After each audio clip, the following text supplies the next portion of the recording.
Hey, what's up? In this video, I'm going to talk about how to make a living on the internet. This is a topic that I get asked about all the time, and while I'm not an expert, I do make a full-time living at this point using the internet.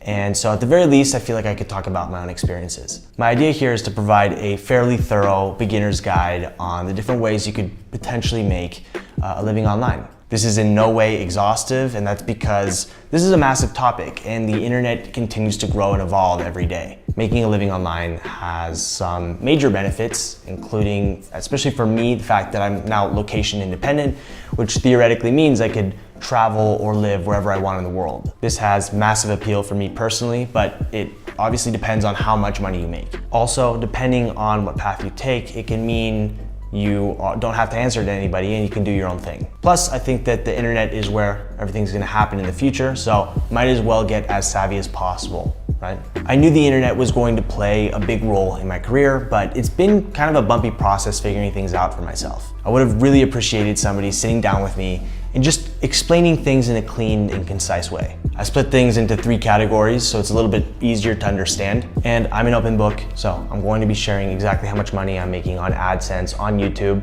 as a little bit of an update from a video I made a few months ago. I'm gonna cover a ton of information in this video, but it is impossible to cover it all.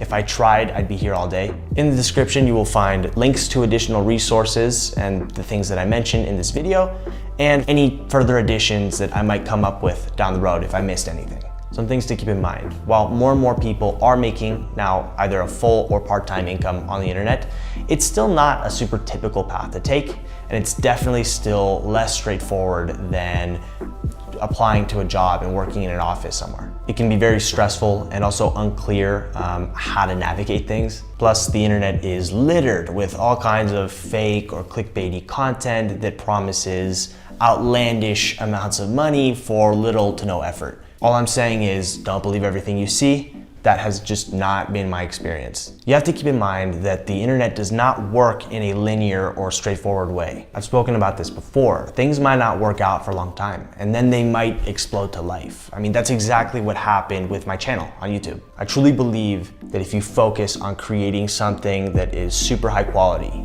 being so good that people cannot ignore you, the people will eventually come. The takeaway here is that I think it's essential to adopt a long-term mindset to weather the volatility of things. This kind of mindset probably needs to be reflected with money management as well. I can only speak about my own personal approach, but I believe that having an emergency fund of savings is borderline a must. You cannot expect things to work out right away. This isn't just to give yourself a runway to try and make things happen, but it's also for stress management. I can't emphasize this enough, things can be very unpredictable. Now, regarding mentality, I do think that you need some level of hustle to make things work out for yourself. If you want it, you have got to fight for it. The internet is funny in how it works because you can actually be competing with people all around the world, and that can be a challenge. Picking a particular focus or niche and getting really good at it is key. In fact, even better than that would be if you could create your own niche. And also patience. Everybody's journey on the internet looks a little bit different, so don't get caught up on other people's success stories. Just like with anything else, I believe that what you get out of something depends on how much you put into it. Anything you can do to go above and beyond will help. And finally, do not underestimate the power of word of mouth, even in the age of the internet. Okay, so let's dive into the different methods of making money online. 1, selling products. To start, you can sell products online. You probably already know this already. And thanks to globalization, there's a global market for most things now. I'm gonna break this first category into 2 parts. The first is creating and selling, and the second is buying and reselling. As an artist myself, I think the first option is considerably better. And creating and selling something online is pretty straightforward. You can make jewelry, design t-shirts, write your own poetry.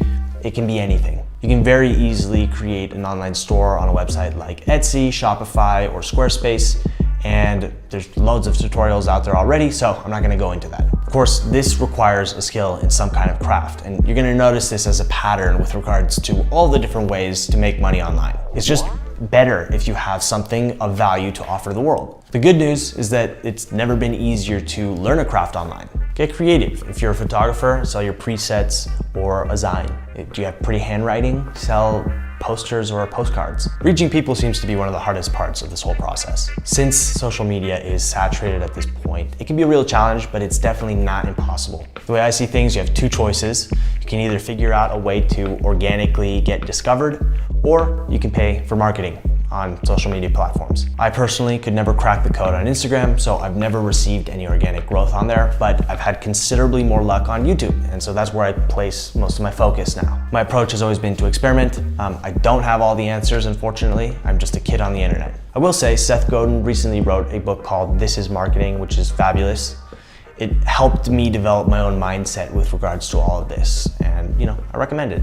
Next, if you don't have a skill, a desire to learn a skill, but you do enjoy selling, you can buy and resell. This is also known as arbitrage. I'm only going to briefly cover this one because I personally would never do this. I'm just not built for this kind of thing. The concept is incredibly simple. You buy something somewhere and then you sell it somewhere else for more. In theory, you could do this from the comfort of your home, buying stuff from Alibaba or AliExpress and then selling it on Amazon, for example. Amazon has a program for this. It's called Amazon FBA. However, I did do a lot of research on this and it quickly became apparent to me that this has become very competitive and it can require significant personal investment. Furthermore, there are a lot of ways that this could go wrong. More fundamentally, however, and again, this is just my own personal opinion, but I find that this kind of work is very uncreative. You could make the argument that you are not really adding any real value to the world. You're just making yourself a middleman, which can ultimately be unfulfilling. Conversely, you could say that middlemen play an important role in distribution. All that being said, some people seem to be made for this, enjoy the process, and do successfully make a living this way, so more power to them. And again, sky's the limit here. You could do this with art, you could do this with shoes, you could do this with hype beast clothing. 2, freelancing online.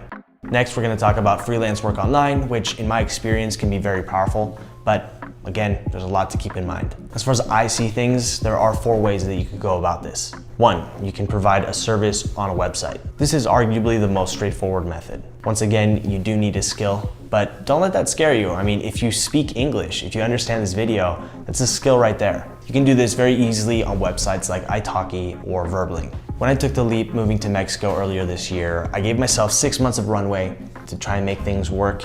But at that time, I was definitely not making enough money to sustain this project. As a plan B, I was prepared to teach English, French, or Spanish online in case things didn't work out, to keep things going. Outside of languages though, you can offer pretty much any service imaginable on websites like Fiverr. Benefits include the fact that you can pick your own hours and potentially meet people around the world. Drawbacks could be the fact that you're not passionate about this and therefore it's kind of more of a temporary solution.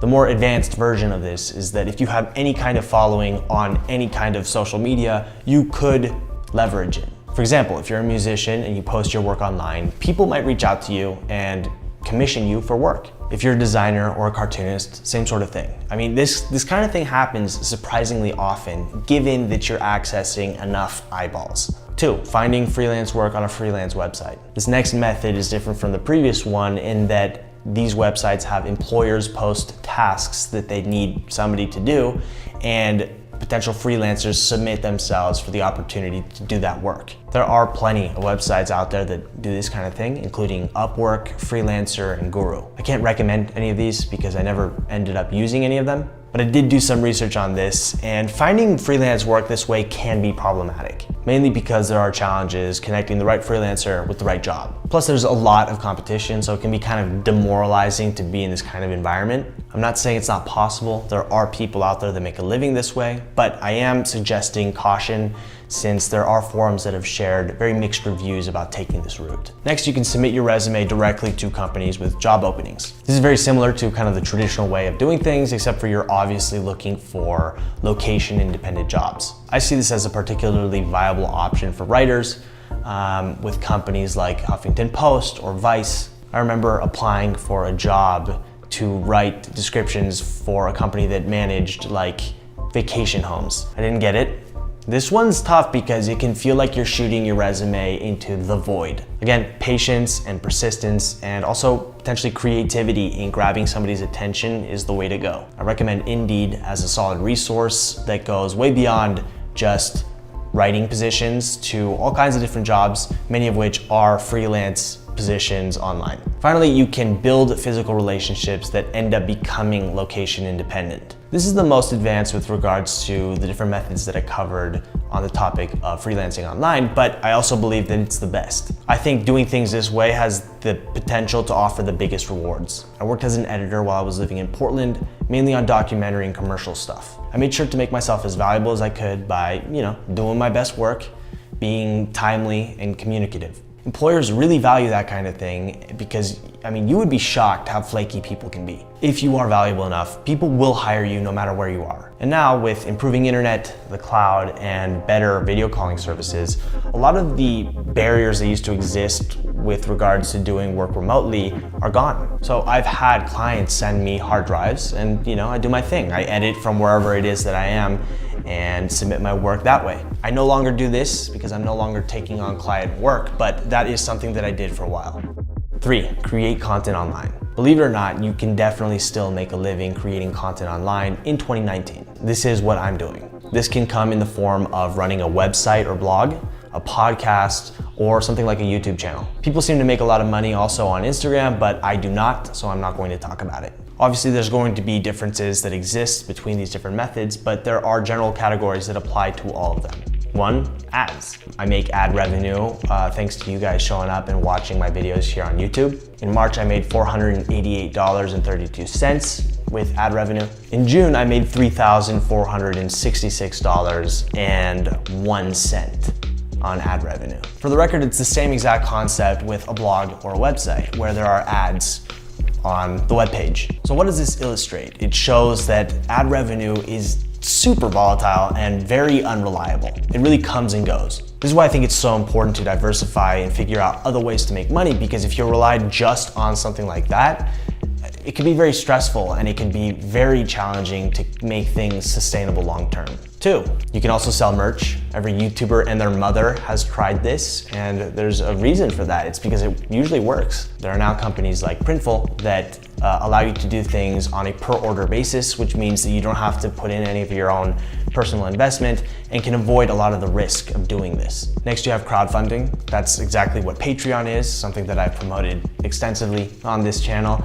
And I truly believe that it's something that's gonna play a big role in the future. You can create exclusive content, behind the scenes, other bonuses that you can offer to people that really believe in you, and they can access those things while also supporting you online. I'm extremely fortunate to now have 165 patrons on my Patreon page. That translates to around $850 per month, and that is super cool. It's also way more consistent than ad revenue. There's affiliate marketing, which you can do with Amazon or any of a whole host of other companies. Let's say you recommend a book that you really like, you can link to it, and if somebody buys that book, you get a commission. You can also offer a course, do a workshop, especially if you're like an expert on something. People love that kind of thing. And I've heard mixed reviews. It sounds like there are amazing courses out there and there's also low quality courses. So it obviously all depends. And finally, there are sponsors. And the equation here is very simple. If you have an audience of people that enjoy and believe in what you're doing and that reliably show up on a regular basis, that's a very valuable thing. Now, you walk kind of a fine line here, because if you have too many sponsors, if everything I put out was sponsored, I would look like a sellout. Now, theoretically, I would make a lot more money if every single one of my videos was sponsored, but you have to balance trust that you have with your audience with income. I get requests to do product reviews, to promote apps, all kinds of different stuff. And I say no to like 99.9% of it. Currently, I'm sticking to doing no more than 1 or 2 sponsors per month and only promoting products that I personally use. This is allowing me to be a little bit more ambitious with my projects and to further raise my production quality. So this video is sponsored by Skillshare, which is an honest recommendation because I did use it to get to where I am now. I think that the concept of learning something online has enormous potential. I mean, almost everything I know is thanks to the internet. Now, Skillshare offers over 28,000 courses on their platform. They have a pretty cool rating system to see what people think of different classes so that you can kind of find what fits for you. But what I've gone ahead and done is I've created my own list of personal recommendations of classes that I like. And a lot of these have to do with the things that I talked about in this video. I particularly enjoy Skillshare Originals. They're really well made. Two classes I would personally recommend are this productivity masterclass and this course on starting a business online, both of which I think can be super useful if you're interested in making a living using the internet. And Skillshare is very affordable. For a yearly subscription, it's less than 10 bucks a month. This is really important and I totally forgot to mention it. You can use the link down below to get a 2-month free trial. So give it a shot and try it for yourself. To close off this topic of making a living through content creation online, I suggest keeping in mind these 3 things. And these 3 things, by the way, make up my mantra with regards to content creation. They are quality, focus, and consistency. Of course, I did not cover everything. There are so many ways that you could make money online, especially if you're creative. I didn't mention Medium, which is an option for bloggers. I didn't talk about day trading, which seems to have a very large community at this point. You could create an app or upload stock footage to a stock website. Here's what I will say. If there's a demand for something in the world and you can find a way to offer that in a high quality way, you can make a living. Thank you so much for watching and for supporting my own project online. I hope that you learned something from this and I'll see you soon.